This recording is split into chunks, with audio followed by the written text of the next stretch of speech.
अब सर रावलेकोट अच्छा बड़ा इवेंट मुनाकिद हुआ। इसने तुस क्या आउटपुट देखने रावलाकोट चूंकि स्पोर्ट्स ने हवाले करने वैसे ही खासा एक्टिव रहना। जी बिल्कुल, रावलाकोट स्पोर्ट्स ने हवाले करने खासा एक जी जी हर बच्चा हर नौजवान क्रिकेट खेलना सा, वॉलीबॉल खेलना सा, इस तरह से पिछले साल कराया था। ठीक है, पिछले साल भी बहुत बड़ी तादाद में ठीक है, जो कोई ऐसा का जो मैराथन लोग सोचने से कि अल्लाह जने उसे क्या कोई कच्चे लाई दौड़ने लोग तरीके करते, लेकिन पिछले साल जब होया तो बड़ा लोग उसकी अप्रिशिएट किया। ठीक है, दूसरी इसकी वजह लोग कच्चे रहता रास्ता या दौड़े रहता रास्ता मेरा ख्याल है कि इस सारी यानी ऐसा होना चाहिए, लेकिन चूंकि एक बस ना समझी है नहीं समझी ना आखी सकते। ठीक है, बाज दफा बिला वजह ना भी एतराज हो जाता। ठीक है, इसकी की ना भी दे सकते। ये दसा कि जी अज रस्साकशी ना इवेंट का जाहिर है पिछले साल जो नशा हुआ और इसकी एक्टिविटी जड़ी दी जो एक्टिविटी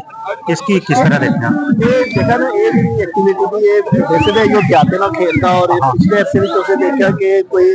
हर जगह जड़ा दा बनता है सिंगोला रिसोजोर इस तरह ने टोपा लुनिग्राम वगैरह इस तरह की जगह ऊपर जड़ा ये बहुत ज्यादा खेलता। हाँ वो जगह खास कर इवेंट रखना मकसद ऐसा कि एक लोग थोड़े वार्म अप होते, दूसरा मैराथन रेस एक बॉल बॉल सी और एक दो रोजा एक्टिविटी हुई और इसकी जरा अगले साल जरा जीत खेले भी जो लोकल खेलते इस तो बाद कोई वजह झटका भी था। अच्छा, वो भी बड़ा सारा पुराना खेल था। इसके अलावा वो इस रखना मकसद ऐसा कि जो पुराने लोग थे इस तरह जुड़े और ताकि एक गैदरिंग है। ये दसा कि जड़ी इस इवेंट करने माशी एक्टिविटी कितनी है? माशी एक्टिविटी बहुत अच्छा सवाल किया तुसे ना। कल मैं एक जगह गया से ज़ारा विच एक ट्रैक शूट जरा परचेज करना सर, तो मैं हैरान हो ये सवाल लगा कि जी एक इजाज़त लगा मैं तुसे कि ये लावा इधर फोटो ही नहीं छोड़ा, मैं क्यों नहीं इजाज़त फोटो लगा कि मैं तुसे कि अपनी बाली कसी सकता है कि मैं इतने दिन में 80 जोड़े जड़े दे वो ट्रैक शूट ने बेची छोड़े। सारे वो लोग से जड़े इसी दूरी सारे दौड़ने से, लेकिन जेडे इस इवेंट चलने से वो ट्रैक शूट लाइए से। अच्छा, देखा जाए कि अगर एक दो गुणों पर 80 ट्रैक शूट दिखा तो इसका मतलब है कि काफी ये माशी एक्टिविटी फिर इस तरह का तुझे मैं तौर पर जरा चादर पे स्ट्रोक करने जेडे खास कर सेकंड है मैं उन्हें को केस था वो भी ये आखिर की जी गल है कि जी नंबर बहुत शार्ट थे, मैं नंबर शार्ट जो दे आने लगे थी कि जेडे ना इन्हें तीचो किन्ने भी जेडे से खास कर 6 नंबर 7 नंबर 8 नंबर ये जड़ा वाला है ज्यादा सेल हो जा फिर को जड़ा स्टार्ट करते हैं। इसको लगता है कि बाकी एक्टिविटी वो बहुत ज्यादा हो या फिर पानी भी पी ले चाय भी पी ले होटलिंग वगैरह ना होटलिंग ना जड़ा शायद होटलिंग जेडे राशि होटल अगर रख सकते हैं उसी बहुत ज्यादा शायद एक्टिविटी इसका नो है कि दोस्ती लोग जेडे थे वन डे इसकी समझी तो रात ही ट्रैवल करने सुबह इन्हें या फिर एदा के लोकल लोग ज्यादा उन्हें होटल पर नहीं रहे, लेकिन खाने पीते नहीं आता जड़ा अगर रेस्टोरेंट्स वगैरह अच्छा इसना मुस्तकबिल का देखने आप ये जाहिर दूसरा इवेंट था यो को के सेना जड़ा एक क्या बंदा आया नारे और उसकी से देखा उसी के लोग कितना पॉपुलर होया। बिल्कुल, तो इस दफा जरा पिछले तो क्या हाफ मैराथन थी, इस दफा जरा फुल मैराथन पहली दफा नहीं, फिर पिछले दफा इसकी पहल मैराथन ने ना दिता नहीं लेकिन कश्मीर मैराथन ना इसकी ना दिता और ये समझो सीजन 1 का कश्मीर मैराथन और सीजन 2 अगले साल इंशाल्लाह होसी तो मैं लगना है कि जब तुझे फुल मैराथन होसी तो फिर तुझे 12 बहुत ज्यादा लोग ले और वो जरा जिन्हें लोग पाकिस्तानी या 12वीं कच्ची मैराथन इस साइड में वो लोग भी थे ले। तीसरा जरा बहुत खुशाइन गल है जी कि इस हवाले करने जो स्पोर्ट्स स्पोर्ट्स की मीटिंग हुई वो जी सेक्रेटरी साहब दे स्पोर्ट्स ने ऐलान किया बल्कि ब्रीफिंग की थी कि जी अगले साल इसकी जो अपने कैलेंडर ही रखें और इसकी जिस तरह हॉकी चैंपियनशिप वॉलीबॉल चैंपियनशिप इस तरह का जरा उसकी जरा स्पोर्ट बहुत मुकम्मल इसकी मदद कर सी और माली मदद भी कर सी और उस अपने टीमों में जरा सही करते तो मेरा ख्याल है उसी पूरा आजाद कश्मीर भी इन्वॉल्व हो पाकिस्तान भी पूरा इन्वॉल्व हो। अच्छा इसी एक चीज जड़ी थोड़ी देर पहले भी बैठे में डिस्कस करने से कि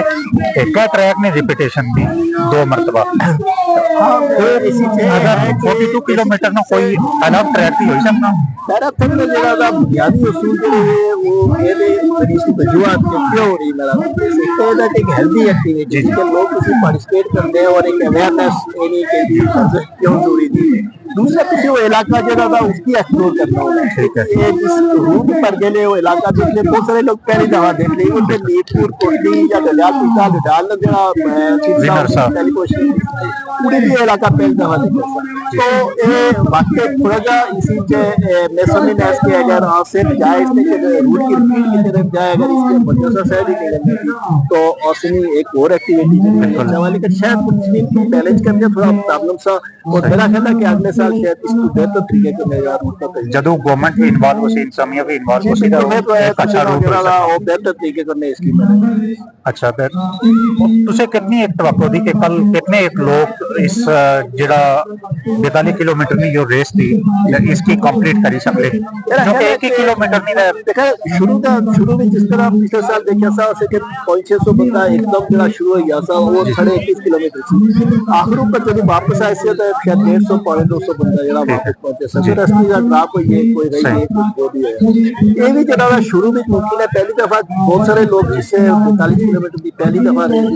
जी और शुरू तक करी छोड़ दे लेकिन मेरा ख्याल है कि इख्तिताम जरा 0.% तो उतना नहीं मिलेगा